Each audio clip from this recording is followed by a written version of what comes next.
오늘 말씀 제목을 한번 따라하겠습니다. 내 아버지는 농부라. 한 번 더 따라하세요. 내 아버지는 농부라. 예수님은 하나님 아버지를 소개하면서 내 아버지는 왕이다. 또 내 아버지는 재벌이다. 이렇게 소개하지 않고 내 아버지는 농부라. 이렇게 소개했습니다. 예수님께서 내 아버지는 농부라고 소개한 것에는 여러 가지 의미가 함축적으로 들어 있습니다. 그런데 그 중에 가장 중요한 말씀은 농부가 되시는 우리 하나님 아버지는 참 포도나무가 열매를 맺도록 정성껏 돌보시는 분이라고 하는 뜻을 가지고 있습니다. 농부의 소원이 무엇입니까? 농부의 소원은 농사를 잘 지어가지고 열매를 많이 맺도록 밤낮 없이 수고를 하는 겁니다. 그런데 예수님은 자신을 참 포도나무라고 지금 소개하고 있는데 이거는 이 땅에 가짜 포도나무가 많이 나왔기 때문에 그렇습니다. 그래서 예수님은 자신을 포도나무라고 소개하지 않고 참 포도나무가 되신다고 소개했는데 이 땅에는 참 포도나무를 이렇게 빙자한 가짜 포도나무가 많이 나와 있기 때문에 그렇습니다. 그러므로 우리는 그 유사품 가짜 포도나무에 우리가 속지 않는 여러분들이 되시기를 주여 축원합니다. 이 세상에서 제일 불쌍한 사람, 불행한 사람이 누구일까? 그거는 가짜 포도나무에 붙어가지고 좋은 열매가 맺기를 기다리고 있는 사람들입니다. 결론은요, 아무리 기다려도 가짜 포도나무에서는 좋은 열매를 맺을 수 없다고 성경이 그렇게 말씀하고 있습니다. 마태복음 7장 17절 18절 이와 같이 좋은 나무마다 아름다운 열매를 맺고 못된 나무가 나쁜 열매를 맺나니 좋은 나무가 나쁜 열매를 맺을 수가 없고 못된 나무가 아름다운 열매를 맺을 수 없느니라. 그러면 이 농부 되시는 우리 하나님께서 이 가짜 포도나무는 어떻게 하실 건가? 예? 농부 되시는 우리 하나님께서 가짜 포도나무와 가짜 포도나무에 붙은 가지는 마지막 날에 먼저 가져가지고 불 속에서 던져버리시고 참 포도나무에 붙어가지고 그 가지를 통해서 맺은 열매들은 걷어가지고 창고에 들이신다. 그렇게 말씀하고 있습니다. 따라서 우리는 이 참 포도나무에 붙어가지고 좋은 열매를 맺으시기를 주님 축원합니다. 마태복음 21장 18절 말씀에 보면은 그 열매 없는 무화과 나무에 관한 말씀이 나옵니다. 예수님께서 이른 아침에 예루살렘 성에 들어가시는데 시장하셨던 모양이에요. 그래서 길가에 서 있는 한 무화과 나무를 보고 열매를 얻을까 그래서 갔는데 이 무화과 나무에서 열매를 얻지 못했다. 그런 얘기입니다. 예수님은 시장하셨고 무화과 나무에게서 열매가 필요했는데 불행하게도 이 무화과 나무는 열매가 없었다는 겁니다. 예수님께서 무화과 나무에 열매가 필요했는데 그런데 이 무화과 나무는 예수님이 곧 필요한 때 열매를 드리지 못했습니다. 우리는 예수님이 필요한 때 필요한 곳에서 필요한 열매를 드릴 수 있는 사람들이 꼭 되시길 주여 축원합니다. 오늘 말씀은 참 포도나무에 우리가 붙어 있어서 열매를 맺으라고 하는 그런 말씀인데 어떤 가지는 포도나무에 붙어 있는데 열매가 없고 어떤 가지는 포도나무에 붙어 있는데 깨끗하지 못하고 어떤 가지는 포도나무에 붙어가지고 열매를 많이 맺었다. 그 얘기입니다. 우리가 어떻게 하면 요 참 포도나무 되시는 예수님께 우리가 붙어가지고 더 많이 열매를 맺을 수 있는가? 이거를 오늘 생각하면서 은혜 받으려고 해요. 첫 번째 말씀은 따라서 열매 없는 가지는 결론부터 얘기하면요. 열매 없는 가지는 잘라버리신다는 겁니다. 요한복음 15장 2절의 상절 무릇 내게 붙어있어 열매를 맺지 않는 가지는 아버지께서 그것을 제거해 버리시고 참 포도나무에 붙어있기는 한데 열매를 맺지 못하는 가지에 관한 말씀입니다. 여러분이 포도나무를 심고 포도농사를 진다 그러고 한번 생각해 보시길 바랍니다. 포도나무를 심고 포도를 얻기 위해서 포도농사를 짓는데 포도나무에 붙어 있기는 한데 열매를 맺지 못하는 가지가 있다. 어떻게 할 거냐? 첫째, 참 포도나무에서 잘라버린다. 둘째, 참포도나무에 그대로 둔다. 셋째, 참포도나무에 저절로 떨어질 때까지 둔다. 넷째, 그냥 참포도나무를 그냥 뽑아버린다. 참포도나무를 잘라버린다고 하는 첫 번째가 정답이에요. 참포도나무 대신은 예수님께 붙어 있는데 열매를 맺지 못하는 가지는 농부 되시는 아버지께서 잘라버리신다. 다시 말해서 포도나무의 가지는 붙어 있지만 말고 열매를 맺어야 된다. 그런 얘기입니다. 무슨 뜻입니까? 우리가 믿음 생활하면서 반드시 그 열매가 있어야 된다고 하는 그런 말씀입니다. 우리가 믿음 생활하면서 맺을 열매는 참 여러 가지 있는데 그 열매라고 하는 것의 공통점이 뭐냐면 기쁨이라는 겁니다. 우리가 열매를 얻으면 기쁨이 있어요. 기쁨이. 뭐 어떤 열매를 얻든지 간에 열매를 얻으면 다 기쁨이 오도록 되어져 있습니다. 그러면 우리가 믿음 생활할 때 기쁨이 있는가를 점검해 볼 필요가 있습니다. 우리가 믿음 생활하면서 열매가 있으면 기쁨이 있어야 되는데 나한테 기쁨이 있나? 이렇게 점검해 보셔야 돼요. 만약에 여러분에게 믿음 생활하는데 기쁨이 없다. 그러면 열매가 없는 거죠. 열매가 없으니까 기쁨이 없는 거지. 열매가 있으면 기쁨이 그냥 따라서 온다. 그런 얘기입니다. 그러므로 우리는 참 포도나무에 붙어있는 가지인데 열매가 없으면 어떻게 될까? 우리가 참 포도나무에 붙어가지고 열매가 없으면 농부 되시는 하나님께서 잘라버리신다. 그러면 참 포도나무에 붙어 있기는 한데 왜 어떤 가지는 열매가 없는 겁니까? 참 포도나무의 가지가 떨어졌기 때문에 열매를 맺지 못한 게 아닙니다. 참 포도나무에 붙어 있다고 그럽니다. 붙어 있는데 열매가 없는 겁니다. 참 포도나무에 붙어 있긴 한데 열매를 맺지 못하는 것은 그 붙어 있는 가지가 온전하지 못한 겁니다. 다시 말해서 참 포도나무에 붙어 있는데 병든 상태로 붙어 있다. 그런 뜻입니다. 누가복음 4장 18절 19절 주의 성령이 내게 임하셨으니 이는 가난한 자에게 복음을 전하게 하시려고 내게 기름을 부으시고 나를 보내사 포로된 자에게 자유를 눈먼 자에게 다시 보게 함을 전파하며 눌린 자를 자유롭게 하고 주의 은혜를 전파하게 하려 하심이라. 예수님께서 이 땅에 오신 목적은 우리를 고쳐주시려고 오셨다라고 하는 그런 말씀입니다. 예수님께서 강력한 성령의 기름 부으심의 능력으로 강팍한 우리의 마음을 뒤집어서 온전한 그릇, 온전한 인격으로 고쳐주시고 또 정제기같이 작은 이 미성숙한 인격을 또 치유하셔서 성숙한 인격으로 만들어주시고 또 우리의 깨어진 인격 같은 이 상한 마음을 치유하셔서 기쁨을 회복해 주신다. 그런 얘기입니다. 그럼 우리는 예수님의 이 강력한 기름 부으심의 능력으로 고침을 받고 따라서 인격의 변화, 인격의 변화가 일어나야 된다는 거예요. 다른 말로 얘기하면 그릇을 바꾸는 변화가 일어난다는 겁니다. 우린 그릇 바꿔야 돼요. 그릇. 그래야 하나님이 내게 주시는 은혜도 담고 축복도 담고 능력도 담을 수가 있는 겁니다. 하나님은 우리가 담을 수 있는 그릇을 준비한 것만큼 담아주신다는 말이 있어요. 그래서 오늘 우리는 하나님께 우리가 쓰임 받는 것도 준비한 것만큼 쓰임 받습니다. 나기밀 목사님이 성지순례 가는데 설교 준비를 했다고 합니다. 저도 성지순례 2번 갔는데 성지순례 가면서 설교를 준비했던 적은 없는 것 같습니다. 근데 이분은 또 좀 훌륭하신 분이잖아요. 성지순례 가면서 혹시 몰라 그래 설교를 몇 편을 그것도 준비했답니다. 그래 성지순례 갔는데 이 성지순례 돌다 보니까 거기는 어떤 교회에서 그러는 거예요. 한국에서 이렇게 유명한 훌륭한 목사님들이 오셨다는데 오셔서 설교를 한번 해주셔야죠. 그랬더니 난리가 난 겁니다. 김 목사가 갔다 와. 이 목사가 갔다 와. 박 목사가 갔다 막 서로 막 설교하러 갔다 오라고 지금 떠미는데 그러다가 돌다가 그래도 목회도 잘하신 나 목사님이 갔다 오시라고. 그러니까 나 목사님 설교 준비를 했잖아요. 그러니까 그럼 제가 다들 안 가신다 그러니까 제가 그러면 갔다 오겠습니다. 그리고 가서 설교를 한번 하고 왔대요. 그래서 또 여행을 하는데 또 설교 요청이 들어온 겁니다.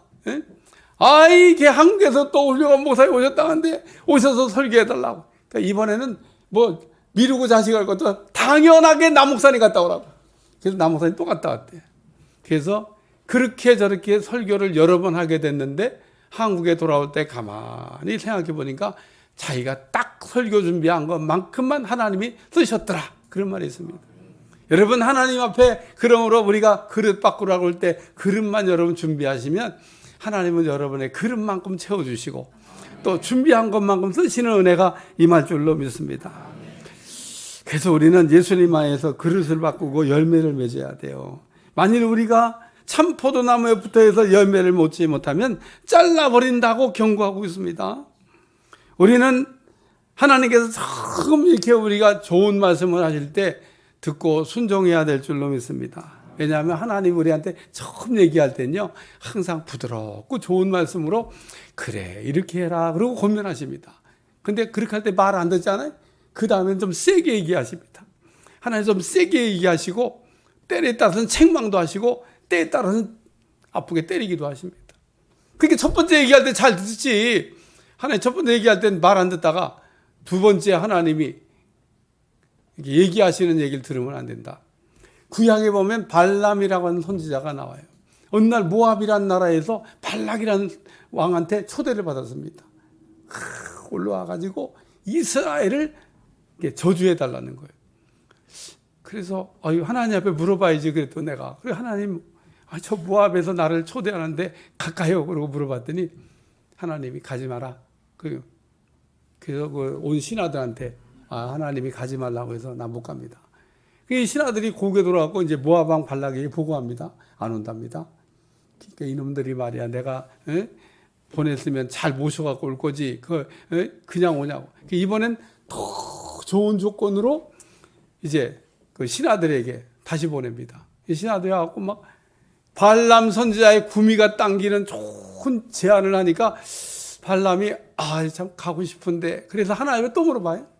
하나님 이번에는 발람이 가고 싶은데 올라가라 그러는 거예요. 괜히 응답받았다고 막 신나고 낙이 타고 올라가는데 낙이가 갑자기 막 밭으로 뛰어들어가는 겁니다. 이 낙이가 너는 왜 갑자기 길을 가다가 밭으로 낙이를 막 때리니까 하나님이 나귀의 입을 열어가지고 발람이란 선지자를 책망했다 그런 얘기입니다. 책망을 받아도 세상한테 나귀한테 책망을 받아. 자, 그 정도 되면 안 가죠. 그래도 모압 올라가가지고 결국은 버림받은 선지자가 됐다 그런 얘기입니다. 그래 오늘 하나님 우리에게 말씀하실 때 잘 듣는 여러분들이 되시길 바랍니다. 오늘 우리에게 주신 말씀 다시 보겠습니다. 요한복음 15장 3절의 상반절 무릇 내게 붙어 있어 열매를 맺지 않는 가지는 아버지께서 그것을 제거해 버리시고 그래 참 포도나무 되시는 붙어 있는데 열매 안 맺는 가지는 잘라버린다고 하는 말씀. 그러나 우리가 이 말씀을 우리가 생각하면서 잘라버린다고 하는 말씀에 우리가 집착하지 말고 참 포도나무에 붙어 있어 가지고 전지를 당하지 않는 아주 건강한 가지, 온전한 가지가 되시기를 주여 축원합니다. 두 번째는 열매 맺는 가지는 따라 열매 맺는 가지는 요한복음 15장 2절의 하반절 무릇 열매 맺는 가지는 더 열매를 맺게 하려 그것을 깨끗하게 하느니라. 요한복음 15장 2절과 3절에 보면요. 그것을 깨끗하게 하신다. 너희는 내가 일러준 말로 이미 깨끗해졌다. 라는 말씀에서 우리가 깨끗해졌다고 하는 말씀을 이제 하고 있는데 우리가 이 말씀을 좀 잘 읽을 필요가 있습니다. 왜냐하면 예수는 우리에게 깨끗해야 된다고 말씀하시고 깨끗해졌다고 말씀하시고 또한 우리가 이렇게 깨끗함을 강조하는 이유가 뭐냐 하면 더 열매를 맺게 하려고 깨끗해야 된다고 하는 이야기를 말씀하고 있는 겁니다. 우리가 깨끗해야 될 이유 열매를 맺는 게 아니라 더 열매를 맺게 하려고 깨끗해져야 된다 그런 얘기입니다. 포도나무에 우리가 붙은 가지가 열매만 맺으면 되지 더 많이 맺으려고 할 게 뭐냐. 포도 농사 짓는데 100송이를 따든 500송이를 따든 따기만 하면 되지 100송이 따면 어떻고 500송이 따면 어떠냐. 그런 게 아니고 농부의 마음은요 많이 따고 싶은 거예요. 좋은 열매를. 그래서 밭에 있는 농부가 가라지도 뽑아주고 거름도 주고 열심히 밭을 돌보는 이유는 뭐냐면 더 많은 수확을 거두려고 돌보는 겁니다. 제가 태국에 갔더니 그냥 밭에 사람들이 돌보지 않는 것 같아요. 씨는 뿌려놨는데 그냥 잡초도 자라고 막 섞여가지고 막 자라고 있어요. 그래서 농사를 어떻게 저렇게 짓냐 그랬더니 여기는 그냥 씨 쫙 뿌려놓고 그냥 놔뒀다가 가을 되면 그냥 걷어버린대. 왜? 더운 나라니까 그거 뭐 나가가지고 그 일일이 뭐 그런 일을 하기가 어렵다는 거예요. 그러니까 뿌려놓고 가을 될 때까지 거둔다. 그러니 무슨 소출이 많겠어요. 뭐 그래도 뭐 많이 나온다고 하지만은 우리가 농부가 얼마나 밭을 돌봤냐에 따라서 수확량이 달라지는 거잖아요.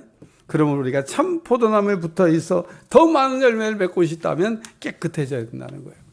요한복음 13장에 예수님의 마지막 유월절을 제자들과 함께 보내시면서 제자들의 발을 씻겨주셨는데 베드로가 예수님께 내 발을 절대 씻길 수가 없습니다. 이러고 완강히 거부를 합니다.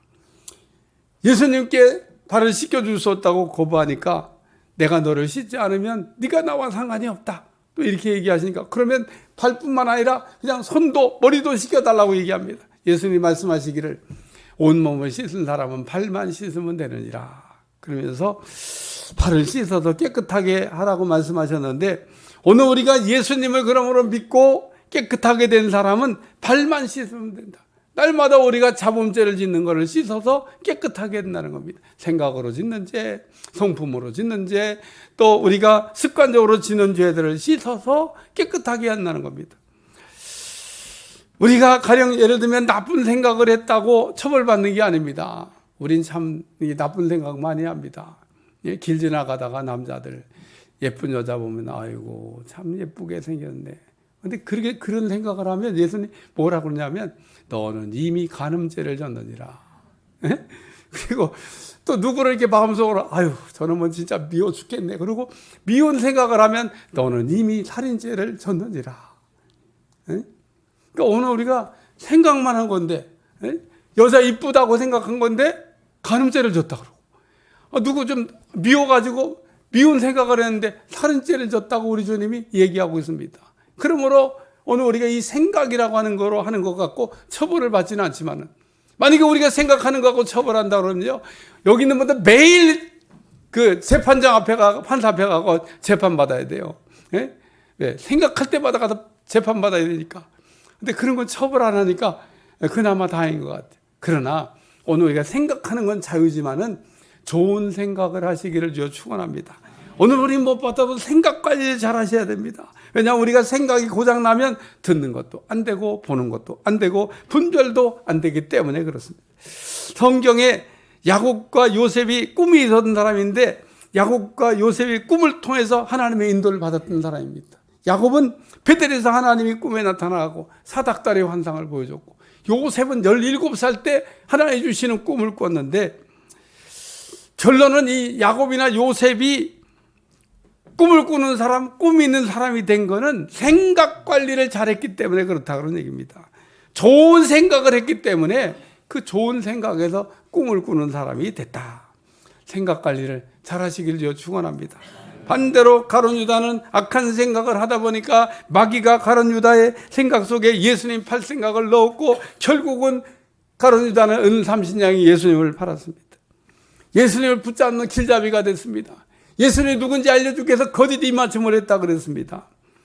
그러므로 우리는 생각으로 죄를 짓지 않게 해서 생각을 사로잡아야 될 줄로 믿습니다. 우리는 나쁜 생각이 떠오르면 어떻게 해야 되냐? 즉시 예수님의 이름으로 여러분이 물리치셔야 되는 거예요. 우리가 악한 생각하는 걸 조금만 방심하게 되면 곧바로 시험이 오고 넘어지게 되는 원인이 된다는 겁니다. 우리를 더럽게 하는 게 무엇입니까? 우리를 더럽게 하는 게 바로 육신의 생각. 로마서 8장 6절 육신의 생각은 사망이요 영의 생각은 생명의 생각과 평안이라. 또 우리를 더럽게 하는 것은 변화되지 않은 인격입니다. 우리가 기분 나쁘면 기분 나쁘다고 우리가 표현할 수 있습니다. 그러나 사실 우리가 감정 표현을 제대로 하면서 우리가 살고 있다는 겁니다. 마태복음 11장 16절에 17절 이 세대를 무엇으로 비유할까? 비유하건대 아이들이 장터에 앉아 제동물을 불러 이르되 우리가 너희를 향하여 피리를 불어도 너희가 춤을 추지 않고 우리가 슬피 울어도 너희가 가슴을 치지 아니하였다 함과 같으니라. 예수님께서 이 세대를 비유로 말씀하시면서 이 세대는 반응이 없는 세대, 역반응하는 세대, 무반응하는 세대라고 말씀하신 겁니다. 다시 말해서 우리가 기쁘면 춤을 춰야 되고 슬프면 울어야 되는데 기쁠 때도 춤을 안 추고 슬플 때도 울지 않는 고장난 감정을 가지고 제대로 된 감정 표현을 못하고 우리가 살고 있다는 겁니다. 가령 우리 가운데 어떤 사람 나이는 이렇게 들어가지고요 어른이야. 근데 그 속에는 어린아이가 하나 들어있습니다. 미성숙하다 그런 얘기입니다. 우리는 사람을 볼 때 나이가 많이 들었으면 어른이다 그렇게 생각을 하지만 어른이 아닌 그 속에는 어린아이 같은 미성숙한 인격이 들어있는 그런 인격을 갖고 있는 사람도 있습니다. 그렇기 때문에 우리는 이렇게 고장난 인격을 가지고는 우리가 담을 수도 없고 쓰임 받을 수도 없고 하나님을 만날 수도 없다 그런 얘기입니다. 그러므로 우리는 이런 지성과 감성으로 더러운 이것 깨끗하게 씻어야 열매를 맺을 수 있다는 거예요. 깨끗하게 씻어서 열매가 여러분들한테 있기를 주여 축원합니다. 세 번째는 따라해 절로 맺는 열매를 한 번 더 따라 절로 맺는 열매를 요한복음 15장 4절 내 안에 거하라 나도 너희 안에 거하리라. 가지가 포도나무에 붙어있지 아니하면 스스로 열매를 맺을 수 없음 같이 너희도 내 안에 있지 아니하면 그러하리라. 우리가 열매를 맺는 것은 스스로 맺는 게 아니라 절로 맺는 거라고 하는 말씀입니다. 그러므로 우리가 예수님에서 열매를 맺기 위해서 먼저 해야 될 일은 그릇 바꾸고 깨끗하게 하고 그러면 우리의 농부 되시는 하나님께서 열매를 맺을 수 있도록 열매가 자랄 수 있게 해주신다는 겁니다. 고린도전서 3장 6절에 7절 나는 심었고 아볼로는 물을 주었으되 오직 하나님께서 자라나게 하셨나니 그런즉 심노이나 물조리나 아무것도 아니로되 오직 자라나게 하시는 이는 하나님뿐이니라. 바울은 말하기를 나는 심었고 아볼로는 물을 주었지만은 그날 자라게 하는 것은 나도 아니고 아볼로도 아니고 하나님이시라는 겁니다. 이제까지 우리가 왜 열매를 맺지 못했을까? 우리 스스로 노력으로 열매를 맺으려고 했기 때문에 그렇다 그런 얘기입니다. 요한복음 4장에 열매를 얻지 못해서 목이 마른 인생을 살던 한 여자 이야기가 나옵니다. 수가성 여인이 정오의 물길로 이제 나왔습니다. 수가성 여인이 그 정오의 물길로 나온 건요 인생에 목이 말랐기 때문에 그렇습니다. 수가성 여인은 인생에 목마름이 있고 갈증이 있는데 해결할 수가 없었습니다. 그러므로 수가성 여인은 남편을 5이나 바꿔보았고 지금도 남편이 있는데 근데 예수님께서 수가성 여인에게 내 남편 데려오라고 했더니 나는 남편이 없습니다. 그러고 얘기합니다. 그러니까 예수님이 그래 네가 남편이 없다고 하는 말이 옳다 이렇게 한 적이 있었습니다. 무슨 뜻입니까? 수가성 여인이 남편을 바꿔가면서 인생의 목마름과 갈증을 해결해 보려고 애를 썼다는 겁니다. 그런데 그 어떤 남편에게서도 자기 인생의 갈증과 그 목마름을 해결할 수 없고 기쁨을 얻을 수가 없었다 그런 얘기입니다. 근데 이때 수가성 여자가 예수님을 만났고 예수님께서 수가성 여인에게 줬던 말씀입니다. 요한복음 4장 10절 예수께서 이르시되 내가 만일 하나님의 선물과 또 내게 물 좀 달라는 이가 누구인지 알았더라면 내가 그에게 구하였을 것이요 그가 생수를 내게 주었으리라. 너는 내가 누구인지 알고 또 하나님 우리에게 주시려는 선물이 무엇인지 알았다 그러면 그가 내게 생수를 주었을 것이고 또 내 인생의 목마름이 해결될 수 있었다 그런 얘기입니다. 예수님이 어떤 분이십니까? 우리의 목마름을 해결해 주는 생수를 주시려고 오신 분인 줄로 믿습니다. 요한복음 14장 13절 14절 예수께서 이르시되 이 물을 마시는 자마다 다시 목마르리니 내가 주는 물을 마시는 자는 영원히 목마르지 아니하리니 내가 주는 물은 그 속에서 영생하도록 솟아나는 샘물이 되리라. 세상에 주는 물은 마셔도 다시 목이 마르지만은 예수님께서 우리에게 주시는 물 그 속에서는 솟아나는 샘물 생수가 되기 때문에 우리가 마시면 영원히 목마르지 않는다고 말씀하고 있습니다. 따라서 우리는 바울처럼 심는 일과 아볼로처럼 물 주는 일은 할 수 있지만은 우리가 할 수 없는 일, 열매를 자라게 하는 일, 생수를 우리에게 주시는 분은 하나님이시라는 겁니다. 결론입니다. 참 포도나무에 붙어 있어서 열매를 맺지 않는 가지는 농부 되시는 하나님께서 잘 전지한다, 잘라버리신다고 무서운 경고라고 했는데 그러므로 우리는 참 포도나무에 붙어 있는 것도 감사하지만은 우리가 붙어 있는 것으로 우리가 만족하지 말고 열매를 맺기 위해서 힘쓰는 여러분들이 되시길 바랍니다. 어떻게 하면 우리가 더 좋은 열매를 많이 열매 맺을까? 깨끗하게 하는 겁니다. 생각으로 짓는 죄, 성품으로 짓는 죄를 씻어서 깨끗하게 하면 열매를 많이 맺고, 또 이 열매라고 하는 것은 우리의 수고로, 우리의 노력으로 열매를 맺는 게 아니라 예수님 안에 있을 때 저절로 열매가 맺혀진다는 말씀을 우리에게 들려주고 있습니다. 예수님 안에서의 생수가 여러분들한테 부어지시고 기쁨이 회복되시길 주여 축원합니다. 그래서 우리는 내 안에 그 열매가 있는지를 점검해 보셔야 돼요. 여러분 기쁨이 있으셔야 됩니다. 여러분 기쁨이 회복되면 그것이 내 인생을 가장 은혜롭게 바꿔갈 줄로 믿습니다. 기도하겠습니다. 하나님, 오늘도 영원히 목마르지 않는 생수를 주시는 생수의 은혜가 차고 넘칠 수 있도록 축복해 주옵소서. 예수님의 이름으로 기도합니다. 아멘.